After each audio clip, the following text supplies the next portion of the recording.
നമസ്കാരം, മിനിസ്റ്ററിലേക്ക് സ്വാഗതം. പാലക്കാട് സംഭവിക്കുന്ന മാറ്റങ്ങൾ, അതിലുണ്ടായ അവസാന നിമിഷത്തെ ചില ട്വിസ്റ്റുകളും ടേണുകളും വോട്ടെടുപ്പിലെ ട്രെൻഡിലുണ്ടാക്കിയ മാറ്റങ്ങൾ തന്നെയാണ് ജനങ്ങൾ ഇപ്പോൾ വിലയിരുത്തിക്കൊണ്ടിരിക്കുന്നത്. അപ്രതീക്ഷിതമായ ഈ നീക്കങ്ങൾ നിറഞ്ഞ തിരഞ്ഞെടുപ്പ് പ്രചാരണം നടന്ന പാലക്കാട് മണ്ഡലത്തിലെ വിധിയെഴുത്ത് നടന്നുകൊണ്ടിരിക്കുന്നു. മികച്ച രീതിയിൽ തന്നെയാണ് വോട്ടെടുപ്പ് മുന്നോട്ട് പോയിക്കൊണ്ടിരിക്കുന്നത്.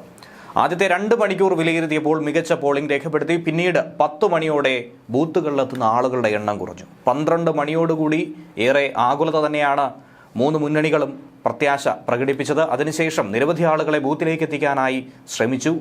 ഉച്ചയ്ക്ക് ശേഷം 2 മണിക്ക് പിന്നാലെ 50%-50%-നടുത്തേക്ക് കടക്കുന്ന ഒരു കാഴ്ചയാണ് നമ്മളേവരും കണ്ടത്.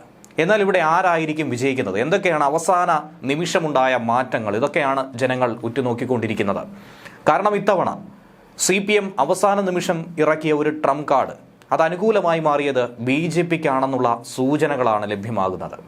മറുഭാഗത്ത് വോട്ടിംഗ് പാറ്റേണിലെ കുറവ് രേഖപ്പെടുത്തിയാൽ അത് കോൺഗ്രസിന് മികച്ച ഭൂരിപക്ഷത്തിൽ വിജയിക്കാനുള്ള സാധ്യത തുറന്നു നൽകുമെന്നും രാഹുൽ മാങ്കൂട്ടത്തിലടക്കം പ്രതികരിക്കുന്നുണ്ട്.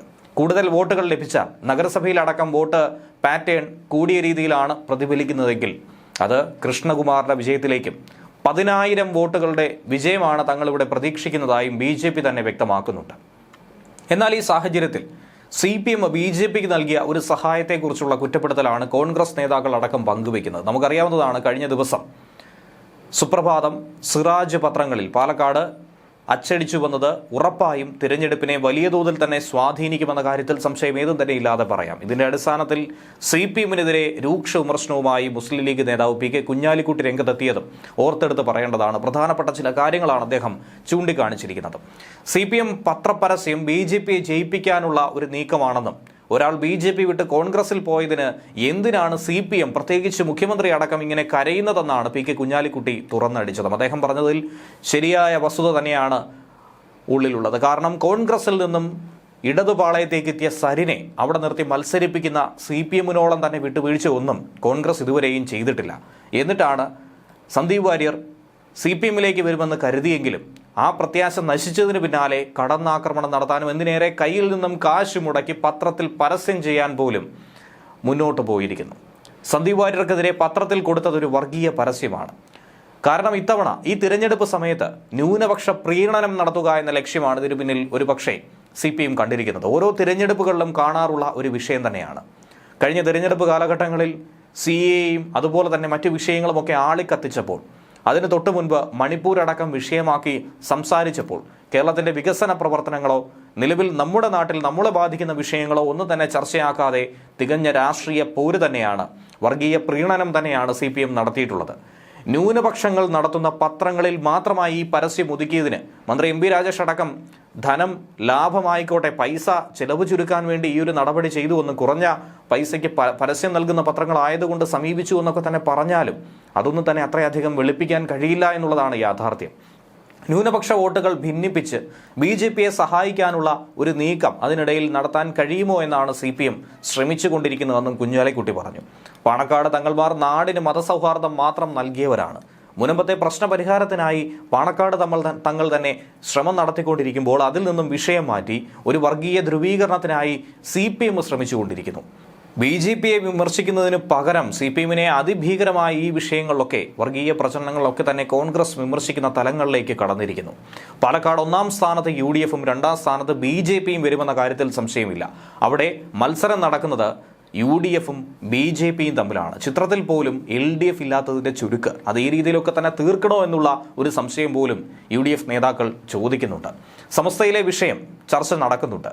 പത്രത്തിൽ വന്ന പരസ്യത്തെ സമസ്ത തന്നെ തള്ളിപ്പറയുന്ന ഒരു സാഹചര്യം ഉണ്ടായി. പിന്നെ ആ പരസ്യത്തിന് എന്ത് വിലയുണ്ടെന്നാണ് കുഞ്ഞാലിക്കുട്ടി ചോദിക്കുന്നത്. സാമുദായിക ധ്രുവീകരണത്തിനുള്ള ഒരു നീക്കം നടക്കുമ്പോൾ എന്ത് തരത്തിലുള്ള വിമർശനങ്ങൾ ഉണ്ടായിരുന്നാലും സാദിഖ് അലി ശിഹാബ് തങ്ങൾ അതിശക്തമായി തന്നെ അതിനെ പ്രതിരോധിച്ചുകൊണ്ട് മുന്നോട്ട് പോകും. മുനമ്പം ഒത്തുതീർപ്പ് ചർച്ചയ്ക്ക് തിരഞ്ഞെടുപ്പുമായി ഒന്നും തന്നെ ബന്ധമില്ല എന്നാണ് അവർ പറയുന്നത്.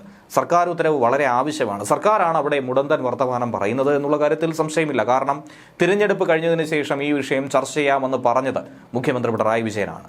അതുണ്ടായാൽ ഒറ്റ ദിവസം കൊണ്ട് തന്നെ ഈ വിഷയം പരിഹരിക്കാൻ കഴിയാവുന്നതേ ഉള്ളൂ. പാലക്കാട് ഉപതെരഞ്ഞെടുപ്പിൽ രാഹുൽ മാങ്കൂട്ടത്തിൽ വമ്പൻ ഭൂരിപക്ഷത്തോടെ ജയിക്കാൻ CPM തന്നെ കാരണമാവും എന്നാണ് കോൺഗ്രസ് നേതാവ് രമേശ് ചെന്നിത്തല പറയുന്നത്. CPMനോട് തികഞ്ഞ സഹതാപം തന്നെയാണ് ഈ ഘട്ടത്തിലുള്ളത്. CPM വർഗീയ കോമരങ്ങളെ പോലെ പ്രവർത്തിച്ചു മാറുന്നു. വർഗീയതയെ ആളിക്കത്തിക്കാനായി ശ്രമിക്കുന്നു. അത് ആളിക്കത്തിച്ചു കഴിഞ്ഞാൽ തിരഞ്ഞെടുപ്പിൽ വിജയിക്കാമെന്നുള്ള ഒരു കരുതലാണ് CPMനുള്ളത്. അതൊക്കെ ജനങ്ങൾ പരാജയപ്പെടുത്തുമെന്ന് ചെന്നിത്തല ഓർത്തെടുത്ത് പറയുന്നുണ്ട്. 2 പത്രങ്ങളിൽ പരസ്യം കൊടുത്തതുകൊണ്ട് വർഗീയ പ്രീണനം നടത്തി ഏതു വിധേനയും ന്യൂനപക്ഷ വോട്ടുകളെ പിളർത്താനുള്ള ഒരു ശ്രമമാണ് CPM നടത്തിയത്. അങ്ങനെ ന്യൂനപക്ഷ വോട്ട് കൺസോൾട്ടേഷനെ തകർക്കുക എന്നുള്ള ഒരു ലക്ഷ്യത്തോടു കൂടിയാണ് CPM ഇങ്ങനെ ഒരു പ്രവൃത്തി നടത്തിയതെന്നാണ് രാഷ്ട്രീയ നിരീക്ഷകരടക്കം അനുമാനിക്കുന്നത്. CPM ഒരിക്കലും ചെയ്യാൻ പാടില്ലാത്ത, ഒരു കാരണവശാലും അവരുടെ പ്രത്യയശാസ്ത്രത്തിന് നിരക്കുന്ന കാര്യമല്ല ഇപ്പോൾ ചെയ്തിരിക്കുന്നത്. CPM BJPയെ സഹായിക്കുന്ന നിലപാടെടുത്തു. BJPയുമായി ഒരു അന്തർധാര കേരളത്തിൽ പ്രകടമാണെന്നുള്ള കോൺഗ്രസ് നേതാക്കളുടെ ആരോപണത്തിന് കൂടുതൽ കരുത്ത് പകർന്നു. അവരുടെ വർഗീയ കളി ജനങ്ങൾ തിരിച്ചറിയുമെന്നാണ് ഇതിലൂടെ കോൺഗ്രസ് നേതാക്കൾ കുറ്റപ്പെടുത്തുന്നത്. വോട്ടർമാരെ സ്വാധീനിക്കാൻ കഴിയുമെന്ന ഒരു പ്രതീക്ഷയോടുകൂടിയായിരുന്നു ഈ നീക്കം നടത്തിയത്. കഴിഞ്ഞ പാർലമെന്റ് തിരഞ്ഞെടുപ്പിൽ ന്യൂനപക്ഷ വർഗീയതയായിരുന്നുവെങ്കിൽ ചെറിയ മാറ്റമാണ് ഇത്തവണയുള്ളത്. കാരണം ഇപ്പോഴത് ഭൂരിപക്ഷ വർഗീയതയായി മാറ്റിയിരിക്കുന്നു. അപ്പോൾ ഈ വർഗീയതയിൽ ചേരിതിരിവ് ഒന്നും തന്നെ CPMന് ഇല്ല എന്ന് വേണം കരുതാൻ. ഭൂരിപക്ഷമായിരുന്നാലും ന്യൂനപക്ഷമായിരുന്നാലും നല്ല രീതിയിൽ വേണ്ട സമയത്ത് വേണ്ട കാർഡ് ഇറക്കി കളിക്കുമെന്നുള്ള തികഞ്ഞ ഒരു ഉദാഹരണം തന്നെയാണ് ഇത്തവണ കാട്ടിയിരിക്കുന്നത്.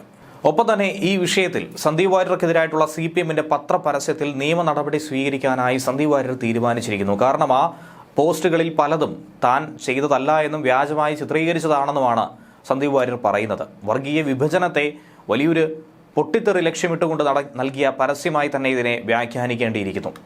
CPM കൃത്രിമമായി നിർമ്മിച്ച തൻ്റെ പേരിലുള്ള ഈ പോസ്റ്റുകൾക്കെതിരെ ശക്തമായ നടപടിയെടുക്കും. അതിനുവേണ്ടി 2 പത്രങ്ങൾ മാത്രം തിരഞ്ഞെടുത്തു. ആ പത്രങ്ങൾ തിരഞ്ഞെടുത്തതിൻ്റെ ഉള്ളിലെ വർഗീയ വിഷം അത് എത്രത്തോളം ഉണ്ടെന്നുള്ളതും വളരെ വ്യക്തമായി തന്നെ നോക്കിക്കാണുവാനായി സാധിക്കുന്നു. വർഗീയ ധ്രുവീകരണത്തിന് ശ്രമം നടത്തിയ പാർട്ടിക്കെതിരെ ശക്തമായി തന്നെ നടപടി സ്വീകരിക്കാനാണ് പോകുന്നത്.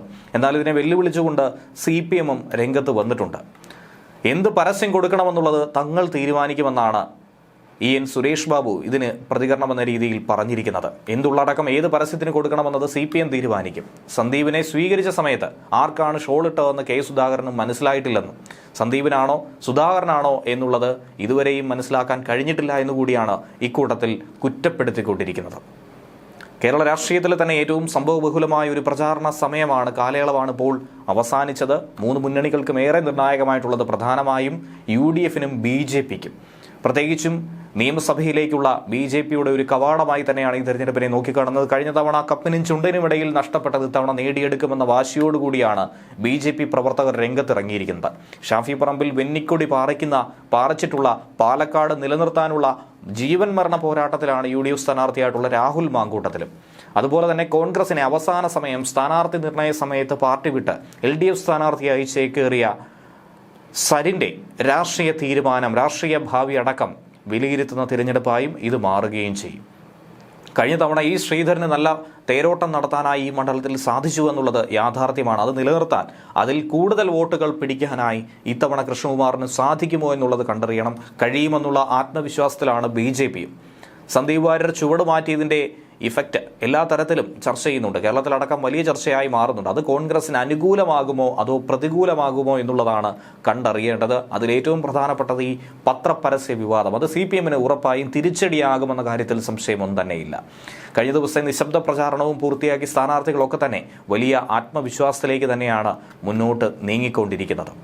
പാലക്കാട് നഗരസഭ, പിരായിരി, കണ്ണാടി, മാത്തൂർ പഞ്ചായത്തുകൾ ഉൾപ്പെടുന്ന നിയമസഭാ മണ്ഡലത്തിൽ 184 ബൂത്തുകളിലായി 1,94,706 വോട്ടർമാരാണെന്ന് വിധിയെഴുതുന്നത്. അതിൽ 1 ലക്ഷത്തോളം വോട്ടർമാരും സ്ത്രീകളാണ് എന്നുള്ള പ്രത്യേകതയും ഈ മണ്ഡലത്തിനുണ്ട്. ന്യൂസ് ഡെസ്ക് മലയാളി വാർത്ത ഇൻസൈറ്റ്.